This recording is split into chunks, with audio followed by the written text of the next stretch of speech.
Welcome back to Obscure Gaming, where I'm in a fighting game kind of mood. What with King of Fighters 14 coming out recently, Street Fighter V being released in beta earlier this year, and having Tekken 7 on the horizon for early next year, one can hardly blame me for feeling this fighting game passion.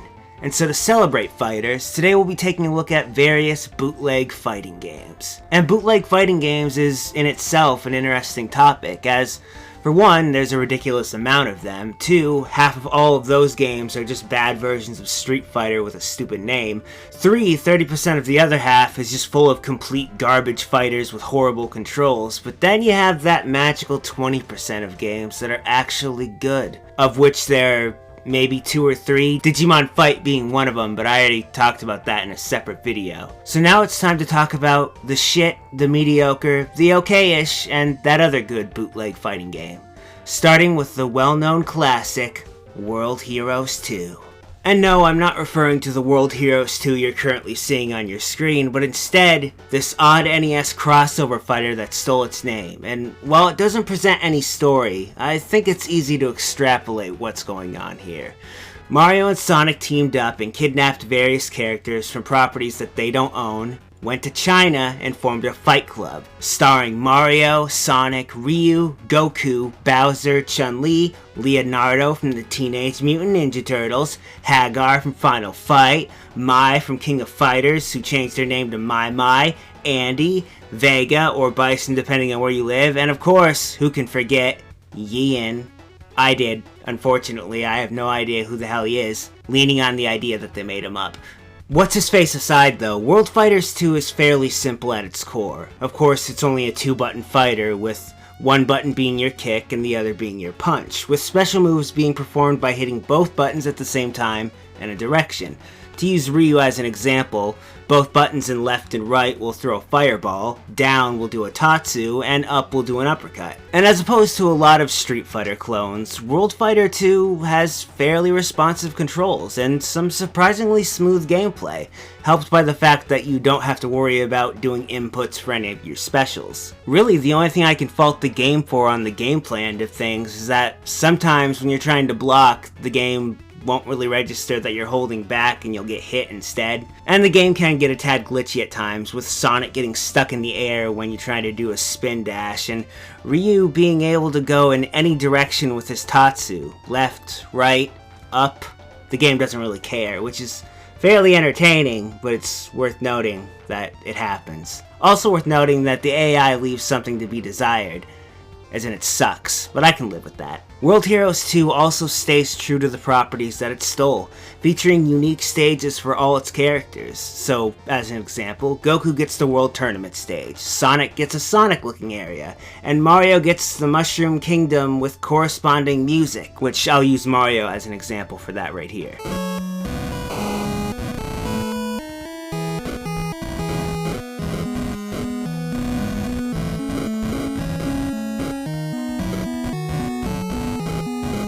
Mario in particular has one of the better songs in the game, as a lot of the other tracks tend to get cut off and looped pretty early on. But it's not too bad. The game also looks not too bad. The Street Fighter and King of Fighters sprites are more likely than not taken from other bootlegs, but I've yet to see this version of Mario or even this version of Sonic, and Sonic especially looks really nice, except on the title screen where he looks like crap. The only problem I personally have with the visuals is the amount of sprite flickering there is, but even then, there are bootlegs that have that far worse, making this an all-in-all okay-ish game, surprisingly good. Which means now we need to talk about something that isn't, and so I present to you Tekken 2 for the Super Nintendo. But wait, Yuriofwind, Tekken 2 wasn't a Super Nintendo game, and you're right. Frankly, that's how things should have stayed, because it's a game that's not really intended for the platform. Unfortunately, no one working on this game got the memo, resulting in one of the worst fighting games I've ever played. Now, Tekken 2 Bootleg Edition is a 2-button fighter, something that's odd considering that the SNES has 4 buttons to work with, and the actual games make use of 4 buttons, 2 buttons to correspond with the left half of your body, and 2 buttons to correspond with the right half. With this game, while you do have 2 punch and 2 kick buttons, Each punch does the same thing as does each kick button. So any combos you happen to know, go ahead and throw those out the window because they're not going to work here. Something I learned the hard way while trying to combo with Kazuya and instead got killed by Paul. This, unfortunately, leaves you at the mercy of mashing buttons and hoping for the best. And while special moves seemingly made their way into the game, as in, I got hit by a bunch of them, I cannot for the life of me figure out how to do any of them. Though the AI is fantastic at it, so good for you, you son of a bitch. Now, if the game doesn't sound awkward enough to play just yet, don't worry as it gets better. Or worse, depending on who you are. As there's a delay between the time you hit a button and when your move actually comes out, which is really handy if you never want to win any matches ever. But, should you manage to button mash your way through all your matches, you're greeted with a congratulations. Congrats, you just wasted your time, way to go, you champ.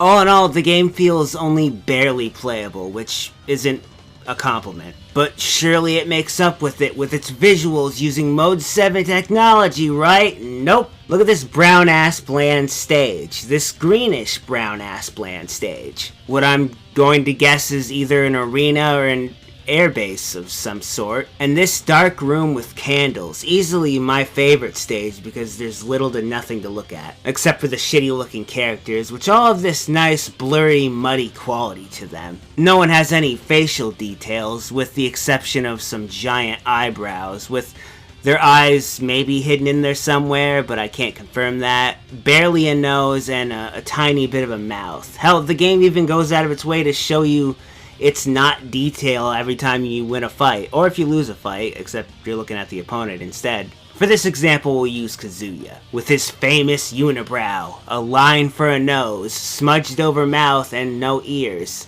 and weird blocky body, which was fine for the PlayStation 1, but you didn't have to try and recreate that for this version. Well, at least the music is rockin', right Yuriofwind? No, listen to this.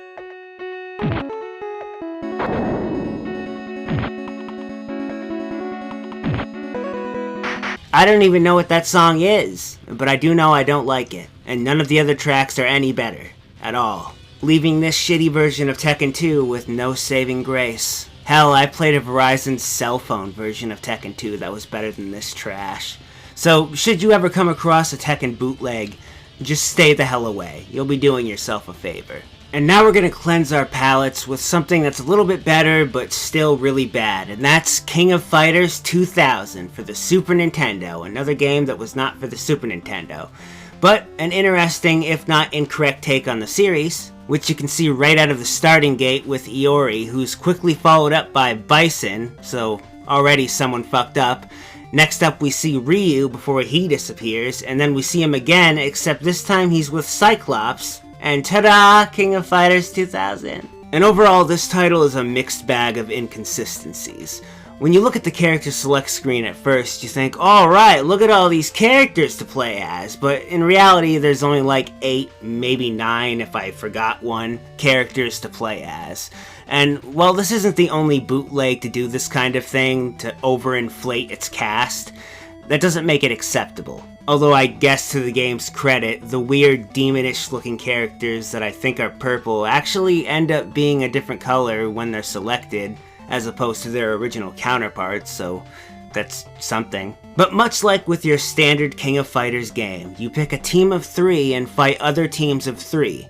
I of course had to go with my standby characters, Iori and Terry, which the game renamed as Ioro and Tree for some reason. And for the most part, the basic controls seem to be intact. It's a 4-button fighter. Fireball motions give you fireballs, DP motions give you uppercuts, so it's good to know nothing went horribly wrong with that portion of things. Unfortunately, characters move in a very sluggish fashion, not nearly as bad as in Tekken 2, but enough to where it was noticeable and it bugged me. While sluggish, the game is playable though, so it's not a total loss. Just a minor inconvenience that if you can overlook, you can have some fun with it. Interestingly enough, the developers gave some characters like Cyclops, whose name is also incorrect now, brand new special moves. With him, for instance, he has this odd dashing punch move. Though oddly enough, he doesn't have his optic blast move. So I don't know if punch move replaced Optic Blast, but I'm sad either way. But this punchy move is effective, I guess. Hell, you can even do it while you're still in the air, for some reason. Also, the game doesn't seem to have any super moves to my dismay. The title's graphics are inconsistent at best, with sprites taken from all sorts of different games. The Street Fighter characters are taken from Street Fighter II. I'm not sure which King of Fighters the King of Fighter character sprites were taken from, but I'd really like to know where they got Iori, because it sure as hell wasn't where they got the other KOF characters, because compared to them, he's very tiny and very low quality. Easily the worst looking character in the entire game, which is a shame because Iori's one of my favorite characters. So way to screw that one up. Stages look fairly decent, although their quality can vary a tad. This stage, for example, looks pretty nice, as does this beachy paradise, but then you have a bridge that's in front of two mountains, which is a little bland. It does what it needs to do, but it's still boring. Though I've seen worse. The music and sound effects are hard to describe without you listening to it first.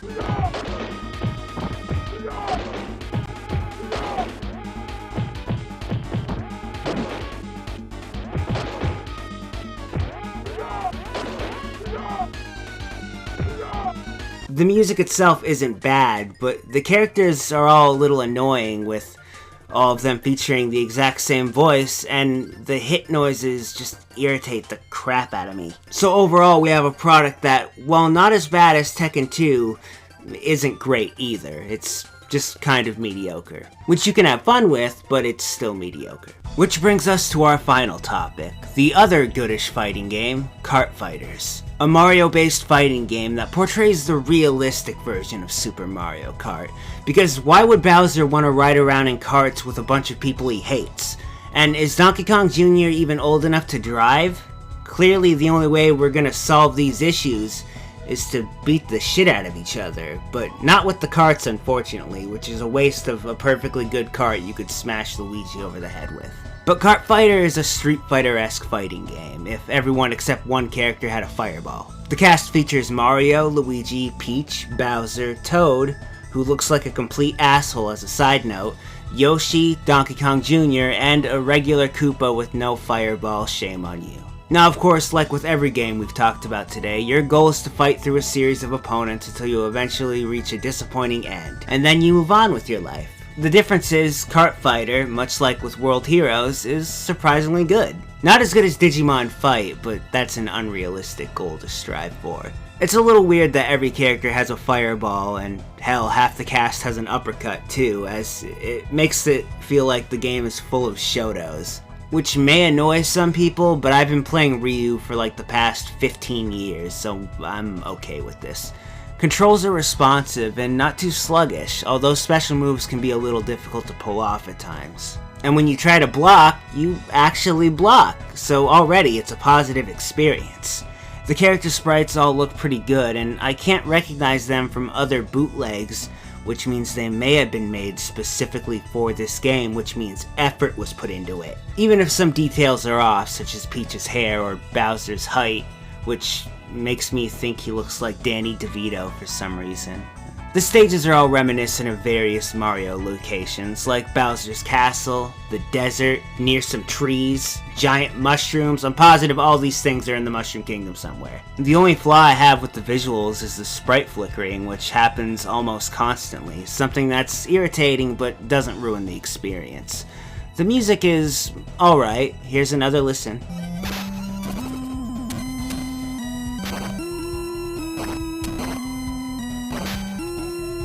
If nothing else, it fits the theme.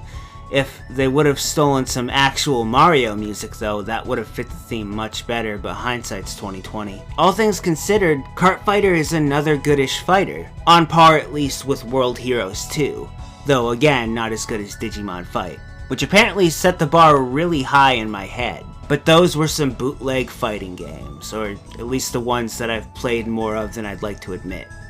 Now, I can in good conscience recommend both World Heroes 2 and Kart Fighter, hell, maybe even King of Fighters 2000 to an extent, as, I'm not gonna lie, I had fun with all three of those titles, even when things get a little broken, but for your safety, please stay away from bootleg Tekken 2, or any bootleg Tekken game for that matter, as your time can be spent doing more productive things, like finding copies of Tekken 2 for the Super Nintendo and smashing them. But this has been Obscure Gaming. Thank you for watching. Hello everyone, Yuriofwind here, and welcome to the end of the video, where I'm still talking, otherwise known as Slate. Hi! You just watched an Obscure Gaming on a bunch of bootlegged fighting games, which I hope you enjoyed, but now it's time to do the end slate. So I'll start by saying, the last video I did on this channel was a Gaming Mysteries on the beta of Final Fantasy 15, so if you want to watch that, that's something you can click on. And then there's going to be 2 other videos that are also going to be things that you can watch if you want to, and then if you want to watch on them, you can click on them if you want to watch them.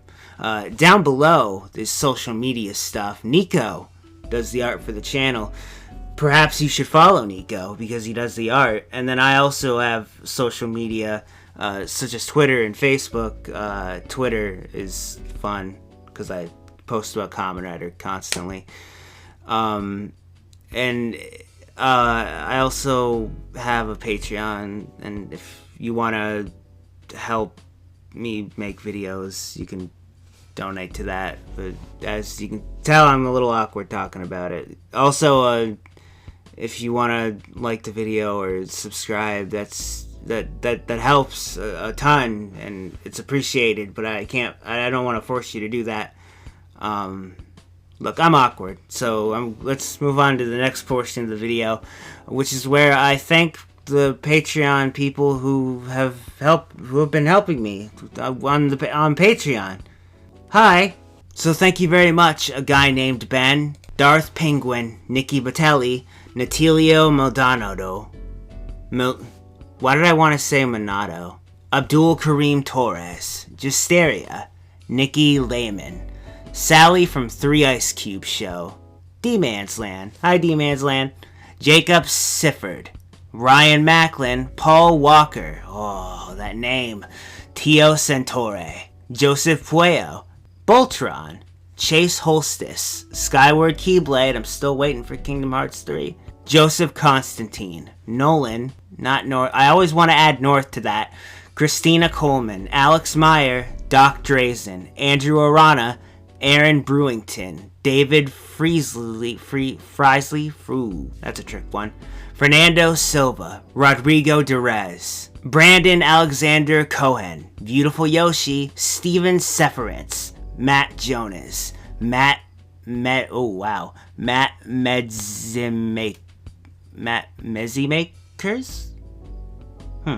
Gordon Freeman, Half-Life confirmed, Kenpachi Ramasama, Bankai, Lori Smith, Anthony Mang, Janelle Rambo, Squiggly Kip, Crow Feathers, Fat D, hey Fat D, what's up, what are you doing here? Alex Rowley, Kelsey Lewensbury, Lucas Besque, Kelly Bain, hi, hello, Via Candios, Eric Camacho, Jonathan Klaus, Shea Montgomery, Tyler Barden, Arpai Spies, Joseph Hitsky, Erlen Mattis Rees, Jacob Epler, Hannah Krause, River Casey, Zachary Hacker, Joel Guzman, and Dark Video Gamer. Thank you all so much for helping, and everyone who's been helping.